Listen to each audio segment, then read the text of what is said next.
안녕하세요. 주님의 발자취를 찾아서의 최지은입니다. 안녕하세요. 성명락입니다.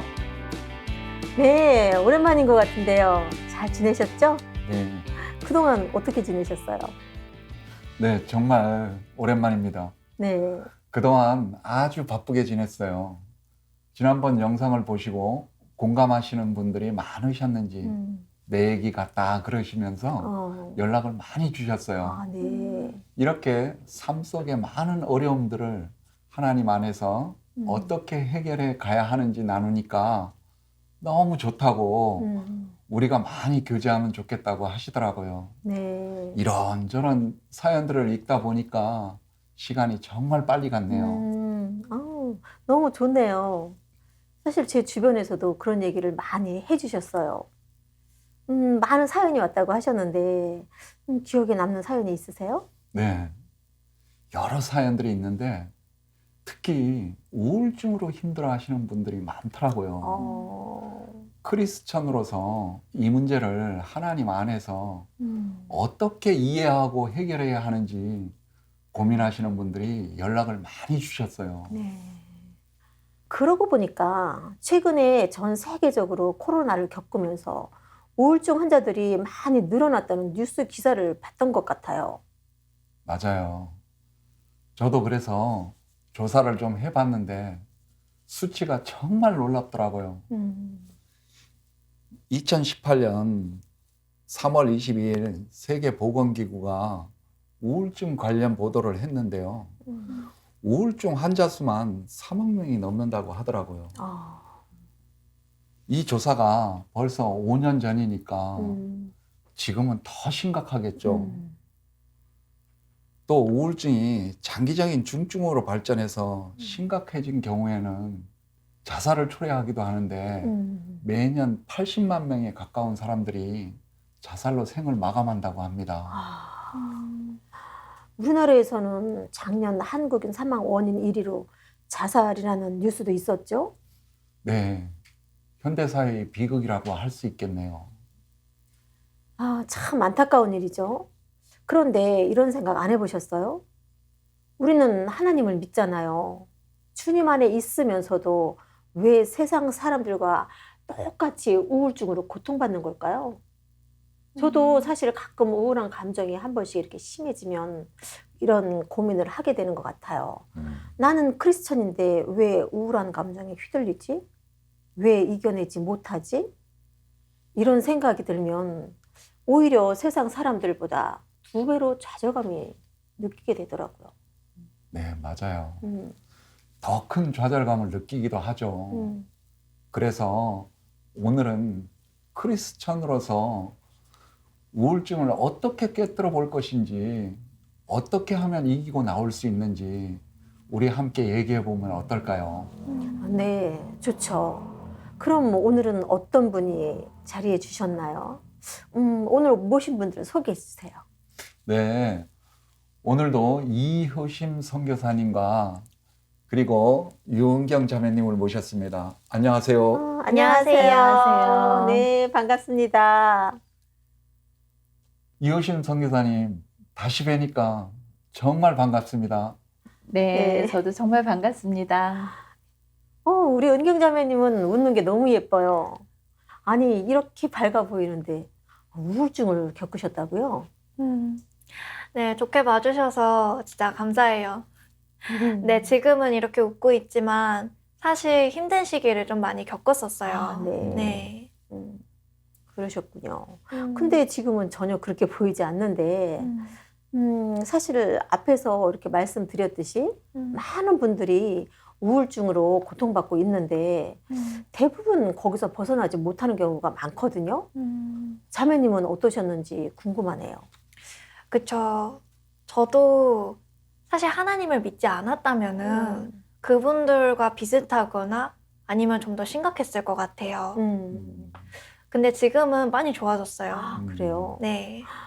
그래요. 그럼 우리 은경자매님 그리고 선교사님과 함께 우리가 이렇게 하나님 안에서 이 우울증을 해결 나갈 수 있는 길을 한번 찾아보도록 하죠.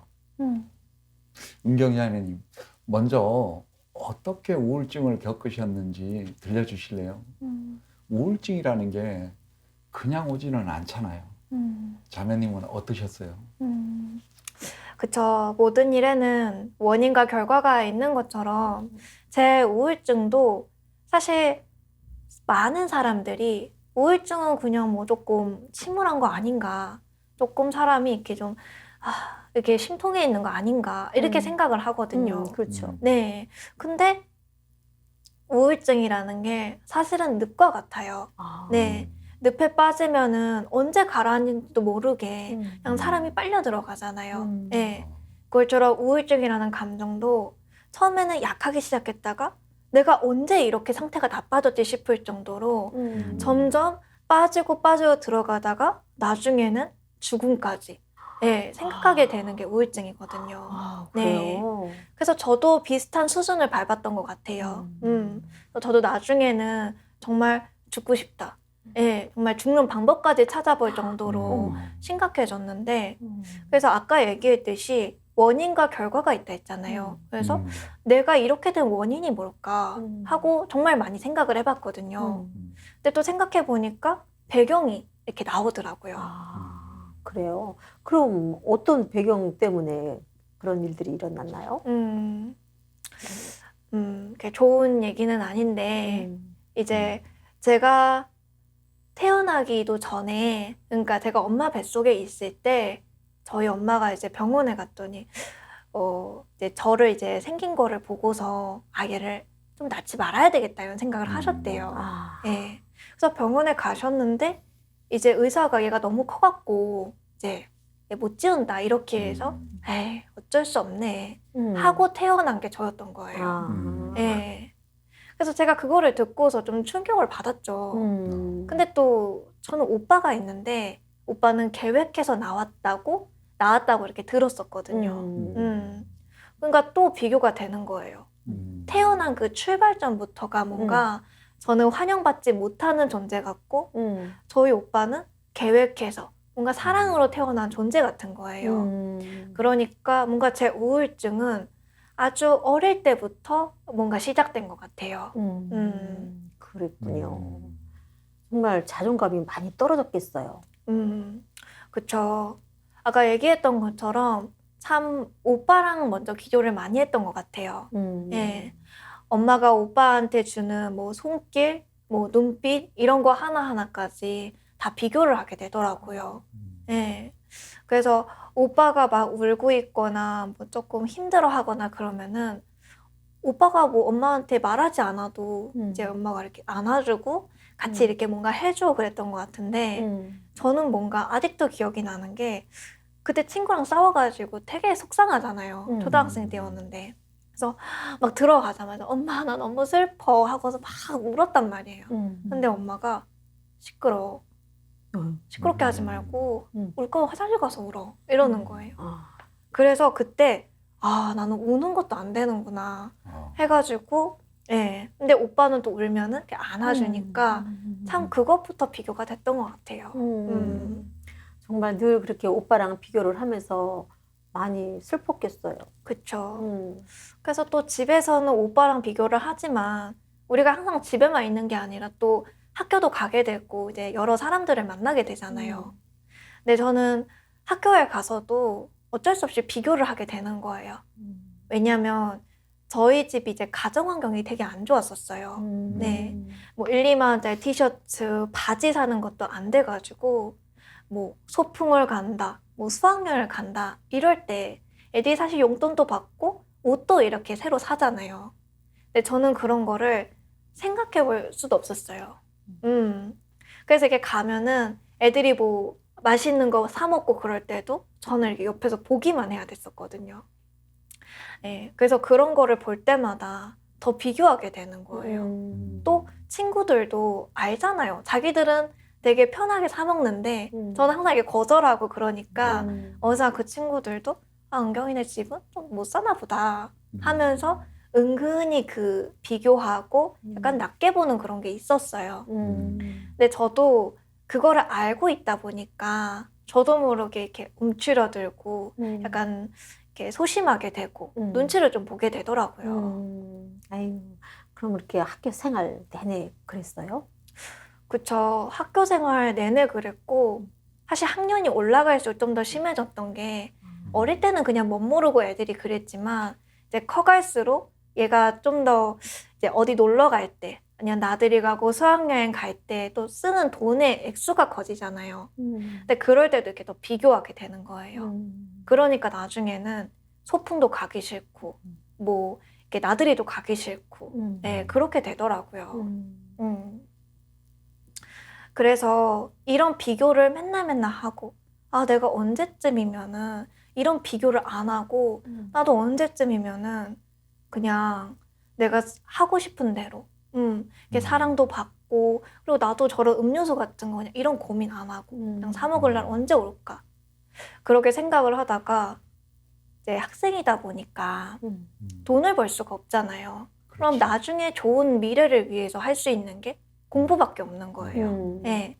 그리고 공부를 잘하고 뭔가 좋은 대학 가고 뭐 좋은 직장 들어가고 결혼도 잘하면은 주변에서 다 저를 좋게 볼 거잖아요. 야 성공했네 유은경 이럴 거잖아요. 네. 그래서 그 말이 되게 듣고 싶었어요.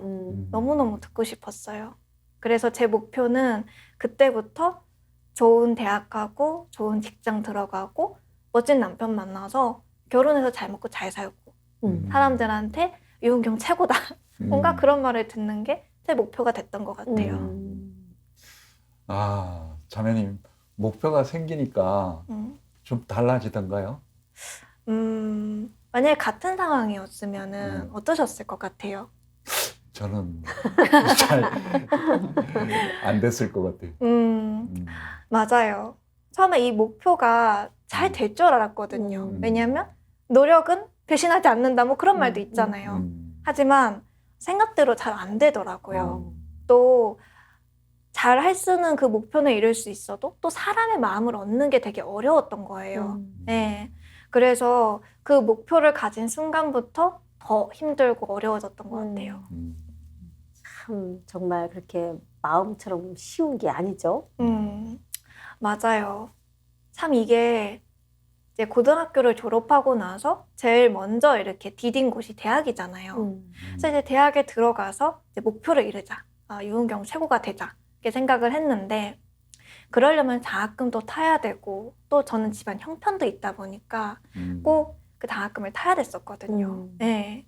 그랬는데 이제 애들하고 놀 것도 다 저는 미뤄두고 다른 애들은 뭐 20대를 즐긴다고 그렇게 살지만 저는 그러지 않았거든요. 진짜 열심히 공부하고 과제도 열심히 했는데 이게 제가 노력한 만큼 또 나오지가 않는 거예요. 네. 그러다 보니까 이제 장학금 100% 받을 때도 있었지만 반타작 받을 때도 있었고 3분의 1만 받을 때도 있었고 네, 어쩔 때는 못 받을 때도 있었어요. 왜냐하면 제가 몸이 좀 약해서 이렇게 쓰러지거나 이제 그러면 이제 영향이 갈 수밖에 없잖아요. 근데 이제 그렇게 장학금 못 타오고 뭔가 이제 괜찮은 딸 노릇을 못 하면은 뭔가 부모님이 예, 밖에서 제 얘기를 안 하는 거예요. 옛날엔 그래도 제 얘기를 했었는데 어느 순간부터 딸에 있다는 그런 말 언급이 많이 없더라고요. 그래서 그때 부모님의 마음이 어떤지는 저는 잘 모르겠지만 그때 저는 그 뉘앙스 눈빛을 또 보면서 아 내가 또 내 역할을 제대로 못했구나 쓸모가 없는 사람인 거 아닐까 예, 이런 생각을 하게 되는 거예요. 그러니까 어느 순간 좀 지치더라고요 사람이. 예. 그래서 좀 포기하게 되는 거예요. 예. 남들하고 출발선이 다른데 나는 심지어 우리 오빠랑 또 출발선이 다른데 내가 이 세상을 살아갈 이유가 있는가. 예. 그러면서 이게 뭔가 마음에서 다 놓게 되더라고요. 포기하게 되고. 그래서 차라리 이제 죽는 게 낫겠다. 아, 예. 저런. 그런 생각을 하게 됐던 것 같아요. 아유, 그렇게 극단적인 생각들을 하게 됐네요. 그쵸. 그래서 누가 봐도 이 생각이 딱히 이렇게 좋지는 않잖아요. 네, 그렇죠. 나쁜 생각이고 사실 위험한 생각이다 보니까 저도 알아서 이제 병원도 가고 상담도 받아봤죠. 근데 그럴 때마다 뭔가 근본적인 해결책이 나오지 않았어요. 그냥 자신을 사랑하라. 뭐 힘들면은 토닥이면서 괜찮다고 얘기를 해보라. 이러는데 이제 한번 집에 가서 해보세요. 이게 생각만큼 한두 번은 괜찮은데 이게 남들은 다 누가 안아줄 사람이 있는데 나는 구석에서 이거 혼자 하고 있으면은 너무 마음이 이렇게 내려앉는 거예요. 그래서 아, 이게 다 무슨 소용인가 이러고 있었죠. 그래서 그런 마음으로 또 제가 그때 교회도 다녔으니까 교회 예배하는데 이렇게 고개 숙이고 이러고 있는데 어떤 자매님이 저한테 오셔갖고 그렇게 얘기를 하시는 거예요. 은경 자매님, 지금 많이 힘들어 보이는데 사실 나도 그렇고 어떤 사람도 자매님의 이런 거를 해결해 줄 수 없다고. 사람은 이런 걸 절대 해결해 줄 수 없다. 그럼 누가 해결해 줄 수 있냐고. 바로 주님밖에 없다고. 그래서 자매님 제발 기도하라고. 정말 간절히 기도하면은 주님께서 들으실 거라고. 응답해 주실 거라고. 그렇게 얘기를 해주는 거예요. 네. 그래서 그날따라 이제 그게 마음에 확 와닿으니까 오, 그러게 왜 이제까지 그 생각을 못했을까. 그래서 집에 막 달려가서 바로 기도했어요. 제일 처음 한 말이 주님 살려주세요. 저 사실 너무 살고 싶어요. 죽고 싶지 않아요. 제 곁에 계시면은 응답해 주세요. 이렇게 기도했던 것 같아요. 정말 매일매일 그렇게 기도를 하고 주님과 이렇게 만나는 시간을 이렇게 갖다 보니까 한두 번 만에 이루어진 건 아니라도 점점 제 안에 뭔가 채워지는 느낌이 들더라고요. 네. 그래서 완전히 사라진 건 아니지만 그 경쟁하고자 하는 마음, 비교하고 인정받고자 하는 마음이 조금씩 누그러지면서 어떤 생각이 들었냐면 사람한테 인정받지 못해도 내가 기도할 때마다 하나님께서 내 곁에 계신다는 걸 느끼고 나를 인정해 주시는구나. 내 존재 가치를 하나님께서 알아주시는구나. 예, 그걸 느끼게 된 거예요. 그래서 이제는 뭔가 죽고 싶다? 그런 생각까지 들 정도로 절망에 빠지진 않는 것 같아요. 맞아요. 정말 어렵고 힘들 때는 하나님밖에 안 계세요. 정말 우리 은경자매님의 그 간절한 기도를 하나님이 들으셨네요.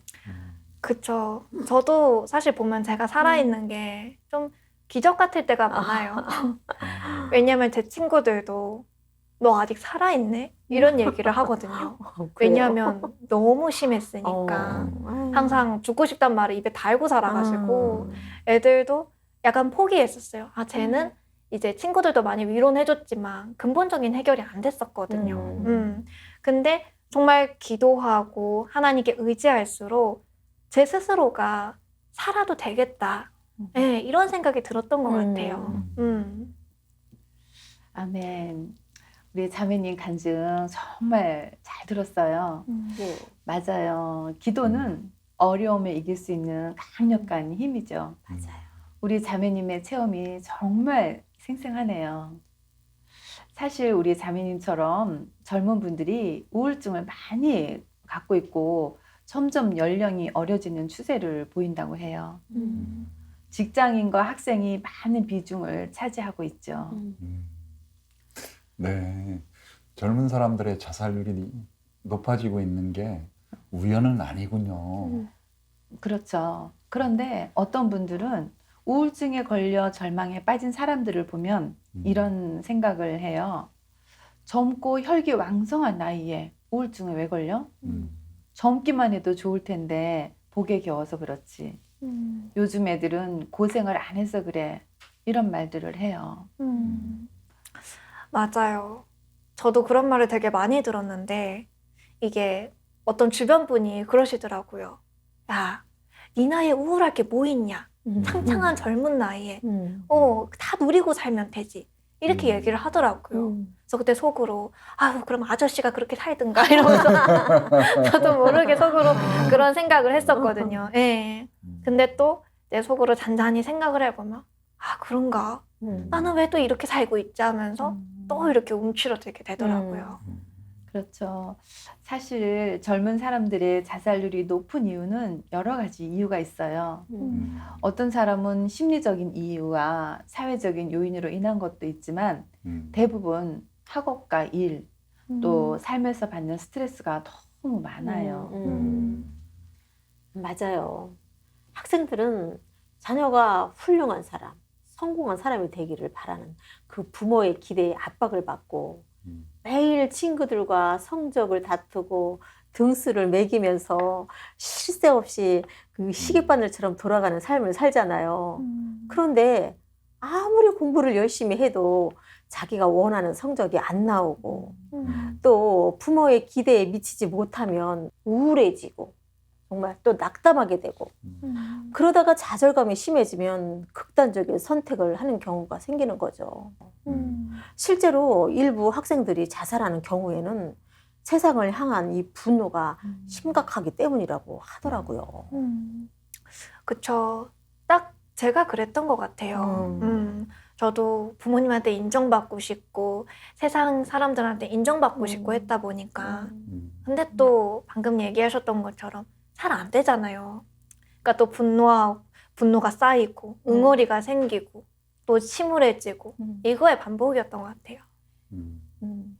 우리가 학교를 졸업한 후에 사회인이 되면 더 하죠. 사람 사이의 관계, 직장에서의 업무, 경력, 재테크, 결혼, 자녀, 정말 스트레스 요인들이 늘어나잖아요. 네. 직장에서는 좋은 성과를 거둬야 하고 나이가 들수록 사회적 지위도 신경 써야 되고 어디 자주 다니려면 차도 필요하고 결혼하려면 집도 필요하잖아요. 네. 주변에서는 누가 성과금을 많이 받았다더라. 누가 주식으로 큰 돈을 벌었다더라. 집값이 많이 올랐다더라. 이러다 보니 바쁘게 다니면서 악착같이 일하고 일해서 번 돈을 불리겠다고 투자 공부까지 하는 경우가 많아요. 아이가 있으면은 육아랑 자녀 교육도 신경 써야 되죠. 하루도 편할 날이 없어요. 맞아요, 정말. 그래서 현대를 살아가는 사람들의 이 공통적인 이 감정이 불안하다는 건가 봐요. 작은 일에도 쉽게 화를 내고 밤이면 이런저런 고민이나 또 내일에 대한 불안에 불면증도 많아졌다고 하더라고요. 네. 그러고 보면 죽고 싶다는 말도 너무들 쉽게 하잖아요. 맞아요. 네, 사실 모든 일이 사람과 사람이 부딪히는 것 같고 또 사회적인 문제로 보이지만 사실 이 뒤에는 사탄의 계략이 숨어 있다는 걸 우리가 꼭 알 필요가 있어요. 네. 말씀을 같이 볼까요? 네. 사탄은 무엇으로 사람을 단단히 올가매느냐? 사탄은 명예와 이익을 가지고 사람의 생각을 지배한다.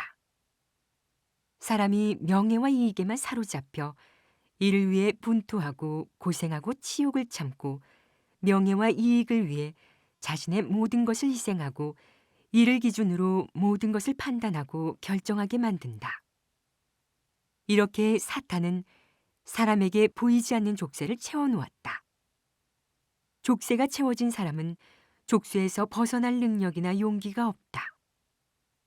사람은 자신도 모르는 사이에 족쇄를 차고 힘겹게 한 걸음씩 나아간다.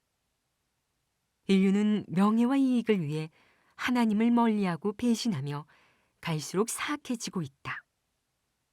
이렇게 한 세대 또 한 세대의 사람이 사탄의 명예와 이익에 넘어가 파멸한다. 아, 말씀이 너무 좋네요.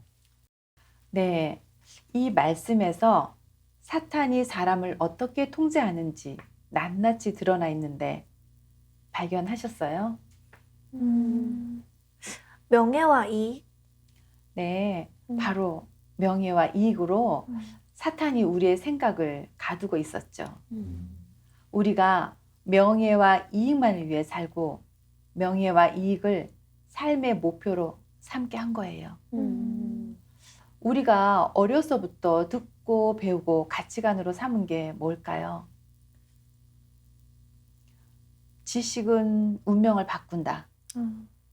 살아서 위인이 되어야 죽어서도 위인이 된다. 남들보다 뛰어나야 한다. 공부만이 살 길이다. 그렇죠. 통치하거나 통치당하거나 이런 말들이 있잖아요. 우리는 이런 사상 관점을 어릴 때부터 받아들이게 됐어요. 그리고 삶의 가장 큰 가치를 여기에 두게 된 거죠. 듣고 보니까 저도 딱 그렇게 살았던 것 같아요.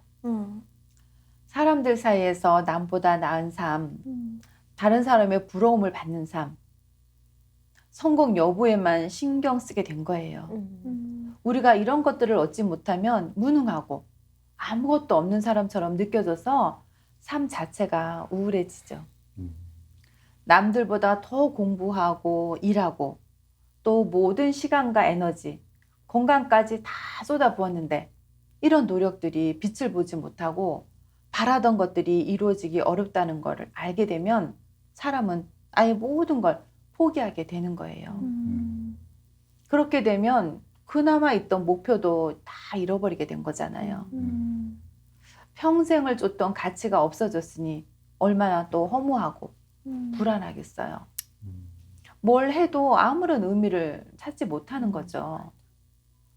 그러니 마음이 텅 빈 것 같고 또 낙담하고 막막하고 고통이 심해지는 거예요. 정신적으로 항상 긴장하고 있다 보니 늘 아슬아슬한 상태에 놓이게 되는 거예요. 마음속으로는 큰 고통을 받는 거네요. 네, 그렇죠. 사람의 마음이 큰 고통을 받을 때가 바로 사탄의 사악한 영이 틈탈 가장 좋은 때예요.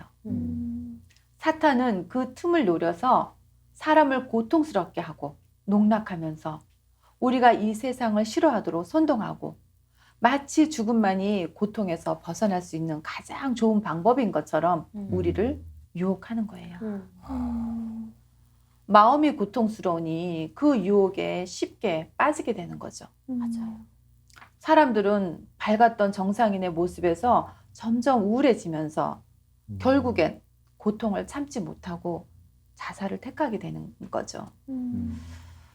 그렇게 사탄은 명예와 이익을 이용해서 차츰차츰 우리를 통제했고 우리가 명예와 이익에 깊이 빠져서 모든 대가를 치르도록 하고 결국엔 우리를 지옥으로 끌고 가는 거예요.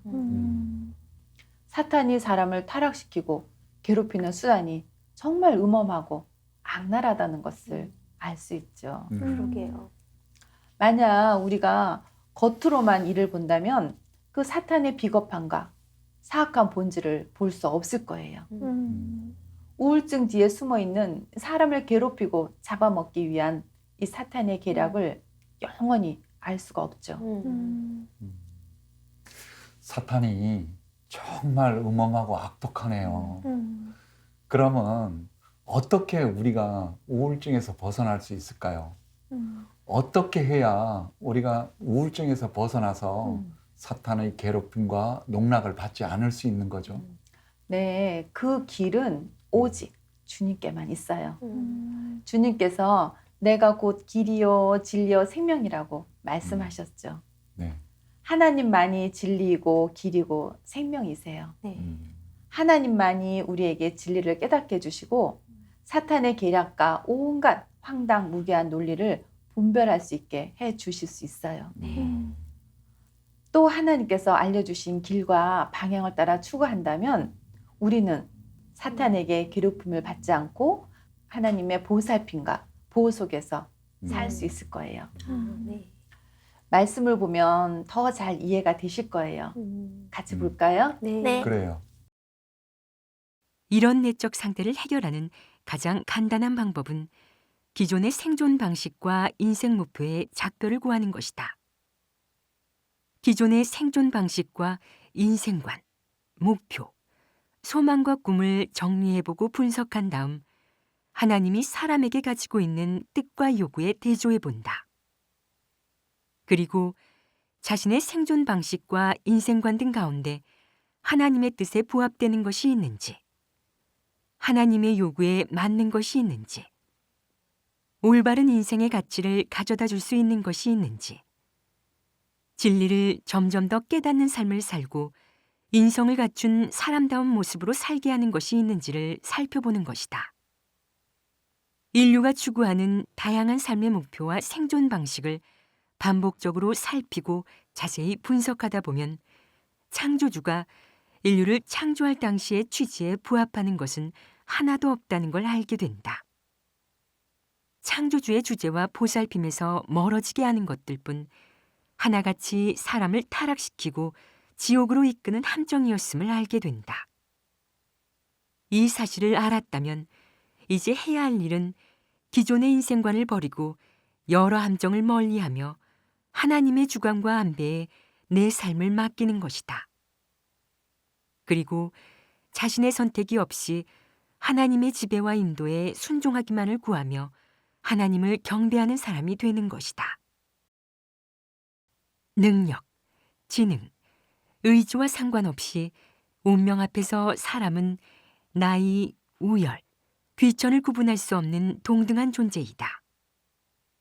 사람이 평생 어떤 직업을 가질지, 어떻게 생계를 유지할지, 얼마나 많은 부를 가질지는 부모에 의해 좌우되거나 재능, 노력, 욕심에 의해 결정되지 않는다. 이는 창조주가 정한 운명에 달려 있다. 우울증의 고통에서 확실히 벗어나기 위해선 명예와 이익에 얽매이지 말아야 하는 거죠. 명예와 이익이 족쇄처럼 우리를 구속하고 있는 건데 명예와 이익을 추구할수록 점점 더 공허하고 고통스럽고 점점 어둠에 빠져서 죽음으로 내몰리게 돼요. 명예와 이익을 쫓는 건 전혀 가치와 의미가 없는 일이에요. 그러면은 어떻게 추구해야 하나님 뜻에 맞는 거예요? 네, 우리가 무엇을 추구하는지가 중요해요. 하나님은 창조주이시고 우리는 피조물이죠. 네. 우리가 가난한 삶을 살지, 부유한 삶을 살지, 앞으로 어떤 일을 하게 될지, 어떤 인생을 살게 될지는 사람한테 달린 게 아니에요. 우리의 삶은 모두 하나님께 있는 거죠. 하나님은 이미 운명으로 정해 놓으셨어요. 하나님이 정하신 걸 우리가 아무리 노력한다고 바꿀 수가 있을까요? 바꿀 수 없을 것 같아요. 네, 우리는 하나님께서 주신 만큼 받는 거예요. 하나님께서 우리에게 베풀어 주지 않으신 건 우리가 아무리 노력한다고 해서 얻을 수가 없어요. 그렇죠. 사람의 운명은 하늘에 달려 있다. 결국 일의 성사 여부는 하늘에 달려 있다. 이런 말도 있잖아요. 네, 그래서 올바른 추구 목표를 세우고 자기 뜻대로 맞서려고 하면은 안 돼요. 하늘의 운명에 순종하고 사람이 할 수 있는 일을 하면서 자기가 할 수 있는 일에 최선을 다하고 나머지는 하나님의 주제와 안배에 따르면서 모든 걸 하나님께서 안배하시도록 맡겨야 해요. 그렇게 사는 삶만이 평안하고 행복하죠. 욥이 생각나지 않으세요? 욥은 하나님의 주제에 순종하면서 모든 언행을 하나님의 뜻에 맞게 하고 하나님의 성품을 거스르는 행동은 하지 않았어요. 그래서 욥은 엄청난 재산을 가졌을 때도 계속해서 하나님을 경외하고 악을 떠나는 길을 갖고 늘 하나님께 제사를 올리면서 하나님을 경배했어요. 시련을 겪은 후에 욥은 모든 것을 다 잃었어요. 온몸에 낙창이 나고 또 자식과 재산을 잃은 고통에 슬퍼하는 중에서도 단 한 번도 하나님을 원망하는 말을 하지 않았어요. 욥은 정말 어떻게 그럴 수 있었을까요? 중요한 문제죠. 욥이 추구한 게 무엇이었을까요? 욥은 세상에서 남들보다 뛰어나려고 하거나 다른 사람이 우러러보거나 부러워하는 것을 추구하지 않았어요.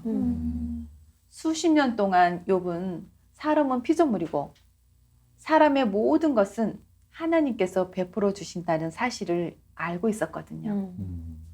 욥은 모든 것이 하나님께 달려있기 때문에 하나님께서 축복하시건 거두어 가시건 하나님의 이름을 칭송해야 마땅하다고 여겼던 거예요. 그래서 마지막에 욥은 하나님을 향한 믿음과 순종 그리고 경외심으로 굳게 서서 하나님을 증거했고 사탄이 부끄러워서 도망하게 했죠. 그 후로 욥은 사탄에게 참소받지 않는 자유로운 몸이 된 거예요. 욥은 평생 돈과 명예를 쫓지 않았고 다른 사람의 시선도 신경 쓰지 않았어요. 그저 하나님의 말씀을 지키고 하나님께 칭찬을 받았어요.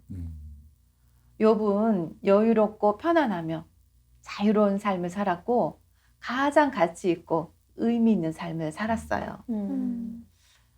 이렇게 우리가 올바른 인생 목표를 세우고 하나님의 주제를 진정으로 인식해야만 자유로움을 얻을 수 있는 거예요. 그래야 사탄의 그 괴롭힘과 우울증의 고통에서 벗어나서 하나님의 보살핌과 보호 속에서 행복하고 즐거운 삶을 살 수 있게 되는 거죠. 아멘. 선교사님 말씀 잘 들었어요. 참 생각해 보니까 이 말씀도 이렇게 들어보니까 제 관점이 많이 잘못됐다는 걸 알게 됐어요. 그래서 항상 남한테 인정받고 싶고 뭐 더 잘난 사람이 되고 싶은 이 관점이 정말 우리를 더 몰아놨던 것 같아요. 근데 욥처럼 정말 하나님의 주관대로 그렇게 살아갈 때 정말 자유롭고 정말 즐겁게 살아갈 수 있구나. 이런 것도 또 되게 마음에 와닿았거든요. 그래서 지금 저도 그렇고 현대를 살아가는 많은 분들이 하나님께 의지할 뿐만 아니라 기도하고 이렇게 말씀을 보면 삶을 살 때 정말 우울증에서 벗어날 수 있겠구나. 정말 자유로운 삶을 살 수 있겠구나. 그래서 저도 더 하나님께 제 삶을 맡기고 싶어졌어요. 아멘. 네, 선교사님, 저도 정말 잘 들었습니다. 사람은 피조물이고 사람의 모든 것은 하나님께서 베풀어 주신다는 걸 알고 어떤 상황이 됐든 하나님을 칭송하는 것이 욥과 같은 간증을 서는 길이구나 하는 걸 깨닫게 되네요. 맞아요. 욥의 그 간증은 정말 닿을 수 없는 것이라고 이렇게 늘 생각했었는데 우리가 정확한 추구 방향을 알면 욥과 같은 간증도 할 수 있지 않나 하는 그런 믿음이 생기네요. 정말 하나님께 감사드려요. 하나님께 감사드려요. 네, 오늘 우리 은경자매님 그리고 우리 선교사님 오늘 정말 말씀 정말 너무너무 잘 들었습니다. 그럼 우리 오늘은 여기서 마무리하는 게 좋겠죠? 오늘 나눈 이 교재가 정말 우울증으로 고통받고 있는 많은 분들께 정말 큰 도움이 되셨기를 바랍니다. 다음에는 더 좋은 주제로 찾아뵙겠습니다. 시청해주신 여러분, 오늘 영상도 믿음 있는 분들과 많이 공유해 주시고 삶 속에 어려운 문제가 있으면 언제든지 연락 주시기 바랍니다. 구독, 좋아요도 잊지 마세요. 그럼 다음에 뵙겠습니다. 감사합니다. 감사합니다. 감사합니다. 감사합니다. 감사합니다. 감사합니다.